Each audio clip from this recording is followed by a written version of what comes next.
Taste the Daily. சென்னையில் கடந்த சனிக்கிழமை அராஜகமாக கைது செய்யப்பட்ட ஊடகவியலாளர் சவுக்கு சங்கர் சினிமா தயாரிப்பு நிறுவனரை மிரட்டியதாக தொடரப்பட்ட வழக்கில் மீண்டும் நீதிமன்றத்தில் ஆஜர்படுத்தப்பட்டார். தீய சக்தி திமுக அரசின் ஊழலையும் அட்டூழியங்களையும் வெளிக்கொண்டு வரும் சவுக்கு சங்கர் சைதாப்பேட்டை காவல் நிலையத்தில் அடையாளம் தெரியாத நபர்களின் கைபேசியின் மூலம் தனது அலுவலக பணியாளர் கைபேசிக்கு 90,000 ரூபாய் அனுப்பியதாக கூறப்பட்ட வழக்கில் சனிக்கிழமை கைது செய்யப்பட்டார். இந்நிலையில் அவர் மீது திரைப்பட தயாரிப்பு நிறுவனரை மிரட்டி பணம் பறித்ததாக ஆதம்பாக்கம் காவல் நிலையத்தில் வழக்கு போடப்பட்டது. அந்த வழக்கில் செவ்வாயன்று ஆலந்தூர் நீதிமன்றத்தில் சவுக்கு சங்கர் ஆஜர்படுத்தப்பட்டார். சிவகங்கை மேலூர் சாலையில் மின் விளக்குகள் இல்லாததால் இரவு நேர விபத்துகள் அதிகரித்து வருகின்றன. தினமும் ஆயிரக்கணக்கான வாகனங்கள் செல்லும் சாலையில் பாதுகாப்பு ஏற்பாடுகள் இல்லாதது ஒருபுறம் இருக்க, மற்றொரு புறம் கால்நடைகள் சாலையில் சகஜமாக சுற்றித் திரிவதால் விபத்து ஏற்படுவதாக குற்றச்சாட்டு எழுந்துள்ளது. எனவே விளம்பரத்திற்கு பெயர் போன இந்த அரசு மின் விளக்குகள் எரிவதை உறுதி செய்ய வேண்டும் என வாகன ஓட்டிகள் வலியுறுத்தியுள்ளனர். புதுக்கோட்டை மாவட்டம் அறந்தாங்கி அருகே மயானத்திற்கு செல்ல சாலை வசதி இல்லாததால் வயல்களின் வழியே சடலங்களை எடுத்துச் செல்லும் அவலநிலை எழுந்துள்ளது. கீரனூர் கிராமத்தில் இறந்தவர்களை அடக்கம் செய்ய மயான வசதி இல்லை என்றும், தாங்களே ஏற்படுத்தி வைத்துள்ள மயானத்திற்கும் சடலங்களை எடுத்துச் செல்ல சாலை வசதி இல்லை என்றும் மக்கள் குற்றம் சாட்டினர். இதனால் வயல்களில் இறங்கி பயிர்களை மிதித்தவாறு சடலங்களை எடுத்து செல்வதாகவும், இதுகுறித்து முறையிட்டும் அதிகாரிகள் கண்டு கொள்ளவில்லை என்றும் வேதனை தெரிவித்த பொதுமக்கள் விடியாத அரசு நடவடிக்கை எடுக்கவில்லை என்றால் போராட்டம் நடத்துவோம் என எச்சரித்தனர். வயல்வெளியில் நெல் கதிர்களை மிதித்துக் கொண்டு நாங்கள் இன்று பிணத்தை தூக்கி வந்து புதைத்திருக்கின்றோம். எனவே உடனடியாக தமிழக அரசு தலையிட்டு எங்களுக்கு உடனடியாக கீரனூர் கிராமத்திற்கு மயானக்கரையும் மயானக்கரைக்கு பாதையும் அமைத்து தர வேண்டுமாய் கிராம மக்கள் அனைவருடன் கேட்டுக்கொள்கின்றோம். உடனடியாக அமைத்து தரவில்லை என்றால் மாபெரும் சாலை மறியல் மக்களை திரட்டி நடத்துவோம் என்பதையும் தெரிவித்துக் கொள்கின்றோம். திருநெல்வேலி மாவட்டம் மானூர் அருகே நெல் நாற்றுகளை சேதப்படுத்தும் காட்டுப் பன்றிகளை சுட்டுப் பிடிக்க வேண்டுமென விவசாயிகள் வலியுறுத்தினர். பார்வதியபுரம் கிராமத்தில் உள்ள விவசாய நிலங்களில் விதை விதைத்து 20 நாட்களே ஆன நிலையில் முளைவிட்டுள்ள நாற்றுகளை 20க்கும் மேற்பட்ட காட்டுப் பன்றிகள் சேதப்படுத்துவதாகவும், ஏக்கருக்கு 5,000 ரூபாய் முதல் 10,000 ரூபாய் வரை செலவு செய்துள்ள நிலையில் காட்டுப் பன்றிகளின் அட்டகாசத்தால் நஷ்டம் ஏற்படுவதாகவும் கூறப்படுகிறது. காட்டுப் பன்றிகளை சுட்டுப் பிடித்து விவசாயத்தை பாதுகாக்க வேண்டுமென விடியாத அரசின் நிர்வாகத்திற்கு விவசாயிகள் வலியுறுத்தினர். மார்கழி மாதத்தின் முதல் நாளை முன்னிட்டு சேலம் கோட்டை அழகிரிநாதர் கோவிலில் திருப்பள்ளி எழுச்சி மற்றும் விஸ்வரூப தரிசனம் நடைபெற்றது. முன்னதாக ஸ்ரீதேவி பூதேவியுடன் உற்சவர் அழகிரிநாதர் சுவாமிக்கு ராஜ அலங்காரம் செய்யப்பட்டு பக்தர்களுக்கு காட்சியளித்தார். தொடர்ந்து ஆண்டாள் தாயாருக்கு தங்க கவசம் சார்த்தப்பட்டு புத்தாடை அணிவிக்கப்பட்டு சிறப்பு வழிபாடுகள் நடைபெற்றது. இதையடுத்து திரளான பக்தர்கள் அழகிரிநாதர் ஆண்டாள் சன்னதி முன்பு கூடி திருப்பாவை பாடல்களை மனமுருக பாடி வழிபட்டனர். திருவாரூர் மாவட்டத்தில் பெய்து வரும் மழை காரணமாக பொதுமக்கள் மற்றும் விவசாயிகள் கவலையடைந்துள்ளனர்.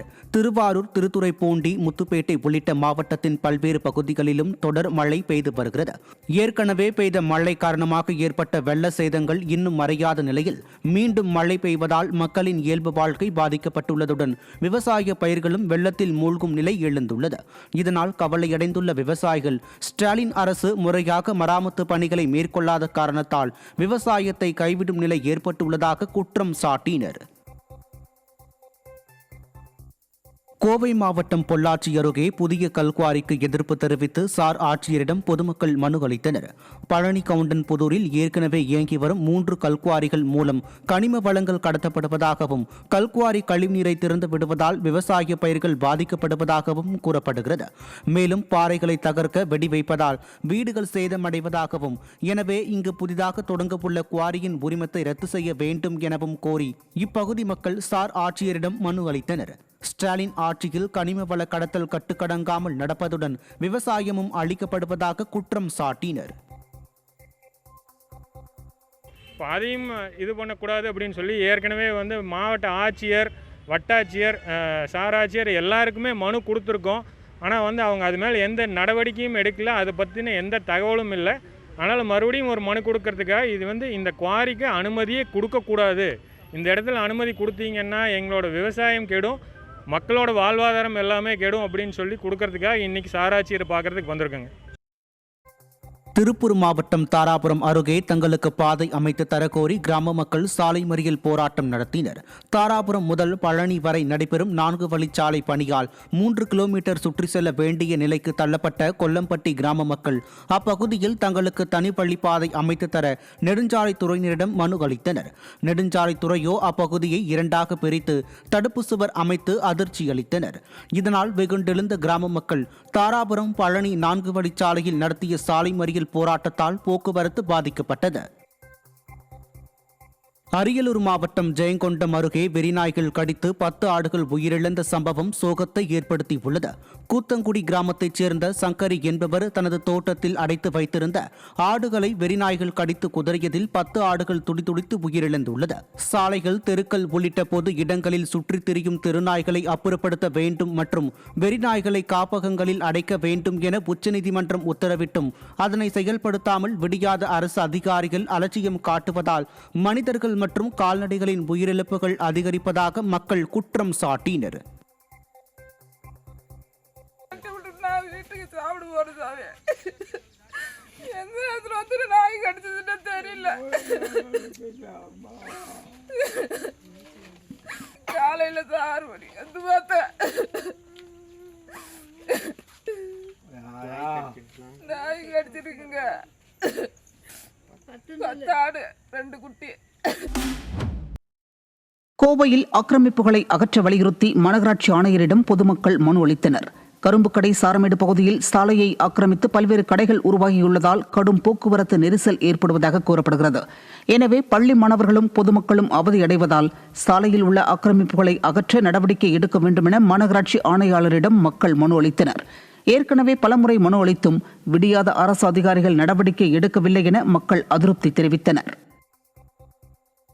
சேலம் மாவட்டம் ஏற்காடு அருகே ஒண்டிக்கடை, ரவுண்டானா உள்ளிட்ட பல்வேறு பகுதிகளிலும் திடீரென போர்வையை போர்த்தியது போன்று கடும் பனிமூட்டம் நிலவியது.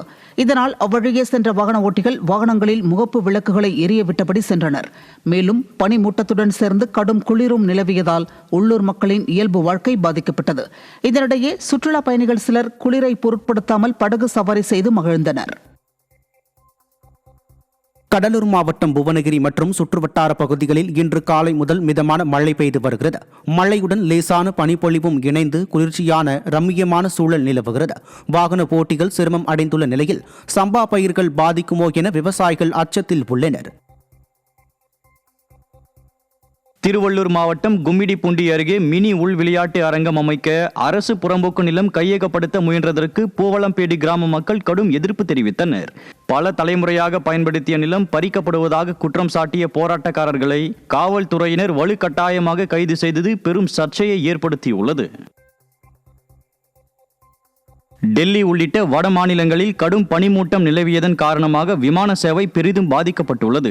மோசமான வானிலை காரணமாக சென்னை விமான நிலையத்தில் இருந்து புறப்படும் 12 விமானங்கள், வருகை தரும் விமானங்கள் 7 என மொத்தம் 19 விமானங்கள் ரத்து செய்யப்பட்டன. திடீர் விமான பயணம் ரத்தானதில் பயணிகள் கடுமையாக அவதிக்குள்ளாகினர். சிவகங்கை மாவட்டம் சலுகைபுரம் கிராமத்தில் இருந்து வெளிநாடு சென்ற கணவர் மாயமானதாக புகார் எழுந்துள்ளது. அபுதாபியில் பணியாற்றிய சுரேஷ் உடல்நலக்குறைவால் மருத்துவமனைக்கு அழைத்துச் செல்லப்பட்ட நிலையில் 1 வாரமாக எந்த ஒரு தகவலும் கிடைக்காமல் உள்ளது. இதனால் தனது கணவரை மீட்டு தரக்கோரி சுரேஷின் மனைவி கை குழந்தையுடன் ஆட்சியர் அலுவலகத்தில் மனு அளித்தார். வேலூர் மாவட்டம் குடியாத்தம் அருகே மேல் அனுப்பு கிராமத்தில் அறுவடைக்கு தயாராக இருந்த நெல் பயிர்களை 30க்கும் மேற்பட்ட காட்டுப்பன்றிகள் மிதித்து சேதப்படுத்திய சம்பவம் விவசாயிகளை அதிர்ச்சியில் ஆழ்த்தியுள்ளது. தொடர் வனவிலங்கு தாக்குதலால் விவசாயம் கேள்விக்குறியாகி உள்ள நிலையில் வனத்துறையினர் விசாரணை நடத்தி நிரந்தர பாதுகாப்பு ஏற்பாடுகள் செய்ய வேண்டும் என விவசாயிகள் வலியுறுத்துகின்றனர். கடன் வாங்கி பயிர் பண்ணி வச்சுருக்கோம். இது மாதிரி 20 பண்ணி 30 பண்ணி வந்து எல்லாமே சாப்பிட்டு போயிட்டு இருக்குது. சதரமாக ஆகிட்டு இருக்குது. எல்லாமே மாரி குட்டியும் பண்ணி எல்லாம் வந்து சாப்பிட்டு போயிட்டு இருக்குது. நாங்கள் என்ன பண்ணுறது? கடன் கட்டுறதா? நாங்கள் என்ன பண்ணுறது? இது மாதிரி எங்கள் கவர்மெண்ட்டை நாங்கள் கேட்டுக்கொள்கிறோம். இது மாதிரி சோலார் போட்டு எங்களுக்கு காட்டிலேருந்து வராத மாதிரி விலங்கு எங்களுக்கு வந்து பாதுகாப்பு பண்ணி கொடுக்க சொல்கிறேன். கடலூர் மாவட்டம் திட்டக்குடி அருகே கொரக்காவடி, பட்டாக்குறிச்சி, மங்களூர் சாலை முற்றிலும் சேதமடைந்ததால் கிராம மக்கள் கடும் அவதியில் சிக்கியுள்ளனர். குறிப்பாக பள்ளி, அரசு அலுவலகங்கள் மற்றும் மருத்துவமனைக்கு செல்ல முடியாத நிலை உள்ளது. இதுகுறித்து பலமுறை புகார் அளித்தும் அதிகாரிகள் அலட்சியம் காட்டுவதாக குற்றம் சாட்டும் பொதுமக்கள் சாலையை உடனடியாக சீரமைக்க வலியுறுத்துகின்றனர். மார்கழி மாதம் பிறப்பை முன்னிட்டு திருவள்ளூர் மாவட்டம் திருத்தணி சுப்பிரமணிய சுவாமி திருக்கோயிலில் சிறப்பு அபிஷேகம் மகா தீபாராதனை நடைபெற்றது. அதிகாலை முதலே தமிழகத்தின் பல மாவட்டங்களில் இருந்து ஆயிரக்கணக்கான பக்தர்கள் திரண்டு விளக்கேற்றி வழிபட்டனர். மார்கழி வழிபாடு சகல நன்மைகள் தரும் என்ற நம்பிக்கையால் பெண்கள், ஐயப்ப, முருக பக்தர்கள் பெருமளவில் பங்கேற்றனர். திண்டுக்கல் மாவட்டத்தில் நர்சிங் படித்து முடித்த முதல் பளியர் இன பெண்ணாக சாதனை படைத்த அனுஷா அரசு நர்சிங் பணியிடம் வழங்க வேண்டும் என கோரிக்கை விடுத்துள்ளார். பொருளாதாரம், போக்குவரத்து, இணைய வசதிகள் இல்லாத மலை கிராமத்தில் இருந்து உயர்ந்து வந்த அவரது முயற்சி பாராட்டுக்குரியது என்ற நிலையில் பழங்குடியின இளைஞர்களுக்கு அரசு வேலைவாய்ப்புகள் அதிகரிக்க வேண்டும் என அவர் வலியுறுத்தியுள்ளார். நர்சிங் ஜிஎன்எம் பண்ணலான்னு நர்சிங் போட்டேன். அதே மாதிரி எனக்கு கவர்மெண்ட் மெடிக்கல் காலேஜ் ஹாஸ்பிட்டல் திண்டுக்கல்ல தான் கிடச்சி. அதே மாதிரி நானும் படித்தேன், கஷ்டப்பட்டு தான் படித்தேன். அதுக்கப்புறம் படிச்சுட்டு எக்ஸாமும் நல்லா எழுதியாச்சு. அதுக்கப்புறம் ரிசல்ட்டும் நல்லா வந்துருச்சு. கடலூர் மாவட்டம் தொழுதூர் அருகே வீட்டின் பூட்டை உடைத்து பணம் திருடப்பட்ட சம்பவம் அப்பகுதி மக்களிடையே அச்சத்தை ஏற்படுத்தியுள்ளது. மேலகல் பூண்டி கிராமத்தைச் சேர்ந்த காந்தம்மா என்பவரின் வீட்டில் அடையாளம் தெரியாத நபர்கள் கைவரிசை காட்டிய நிலையில் விடியாத ஸ்டாலின் அரசின் ஏவல் துறை ரோந்து பணிகளில் அலட்சியம் காட்டுவதே இதுபோன்ற திருட்டு சம்பவங்கள் அதிகரிக்க காரணம் என குற்றம் சாட்டப்படுகிறது.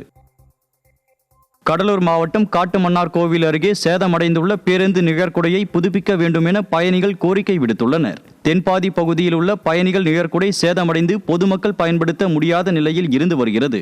இதனால் மது பிரியர்களின் கூடாரமாக மாறியுள்ளதாக குற்றம் சாட்டியுள்ள பொதுமக்கள் பயணிகள் நிழற்குடையை சீரமைக்குமாறு பலமுறை அதிகாரிகளிடம் முறையிட்டும் எந்தவித நடவடிக்கையும் எடுக்கவில்லை என குற்றம் சாட்டியுள்ளனர். கன்னியாகுமரி மாவட்டம் நாகர்கோவில் வட்டார போக்குவரத்து அலுவலகத்திற்கு மின்னஞ்சல் மூலம் வெடிகுண்டு மிரட்டல் வந்ததால் பரபரப்பு ஏற்பட்டது. மோப்பநாய், மெட்டல் டிடெக்டர் உடன் போலீசார் நடத்திய 1 மணி நேர சோதனைக்கு பின் மிரட்டல் பொய்யான உறுதி செய்யப்பட்ட நிலையில் பொதுமக்கள் மத்தியில் அச்சம் நிலவியது. திருவள்ளூர் மாவட்டம் திருத்தணி அருகே கனகம்மா சத்திரம் காவல் நிலையத்தில் மணல் கடத்தல் வழக்கில் பறிமுதல் செய்யப்பட்ட மாட்டு வண்டிகளை போலீசார் குளத்தில் தள்ளி சேதப்படுத்தியதாக குற்றச்சாட்டு எழுந்துள்ளது. வழக்குகளை முடித்து மாட்டு வண்டிகளை விடுவிக்கவோ ஏலம் விடவோ நடவடிக்கை எடுக்காத விடியாத ஸ்டாலின் மாடல் அரசின் ஏவல் துறையினர் நிர்வாக அலட்சியம் குறித்து பலரும் கேள்வி எழுப்பியுள்ளனர். சென்னையை அடுத்த தாம்பரம் பகுதிகளில் மழைநீர் வடிகால் பணிகள் முடிவடையாமல் திறந்த நிலையில் கழிவுநீர் தொட்டிகள் உள்ளதால் பெரும் ஆபத்து ஏற்படும் நிலை உள்ளது. பள்ளிக்கு செல்லும் மாணவர்கள் மற்றும் முதியவர்கள் இதில் விழும் ஆபத்தும் அதிகரித்துள்ளது. அத்துடன் கூர்மையான கம்பிகள் வெளியே தெரியும் நிலையில் அதிகாரிகள் உடனடியாக நடவடிக்கை எடுக்க வேண்டும் என பெற்றோர் கடும் ஆவேசத்துடன் வலியுறுத்தி வருகின்றனர். விருதுநகர் மாவட்டம் ஸ்ரீவில்லிபுத்தூரில் உள்ள ஸ்ரீ ஆண்டாள் கோயில் மார்கழி மாத பிறப்பை முன்னிட்டு சிறப்பு அபிஷேகம் மற்றும் பூஜைகள் நடைபெற்றன. மார்கழி வழிபாடு நன்மை தரும் என்ற நம்பிக்கை நிலவுவதால் ஸ்ரீ ஆண்டாள் கோயில் தங்க குருட மண்டபத்தில் திருப்பாவை பாடல்கள் முழங்க ஆண்டாள் ரெங்கமன்னாரை ஆயிரக்கணக்கான பக்தர்கள் திரண்டு தரிசனம் செய்தனர். நாகப்பட்டினம் மாவட்டம் கோடியக்கரை அருகே படகு மூழ்கியதால் நடுக்கடலில் 5 மணி நேரமாக உயிருக்கு போராடிய மீனவர்கள் 4 பேர் பாதுகாப்பாக மீட்கப்பட்டனர். நாகப்பட்டினம் நம்பியார் நகரைச் சேர்ந்த ரகு என்பவர் தனது பைபர் படகில் பிரசன்னா, முத்துவேல், அன்பரசு ஆகியோருடன் மீன்பிடிக்க கோடியக்கரையில் இருந்து கடலுக்கு மீன்பிடிக்கச் சென்றனர். ஆழ்கடலில் மீன்பிடித்துக் கொண்டு இருந்தபோது இரவு 2 மணி அளவில் வீசிய சூறைக்காற்றால் என்ஜின் விசிறியில் வலை சிக்கி படகு கவிழ்ந்தது. தகவல் அறிந்து சென்ற சக மீனவர்கள் கடலில் தத்தளித்துக் கொண்டிருந்த மீனவர்களையும் அவர்களது படகையும் மீட்டு கரைக்கு கொண்டு சென்றனர்.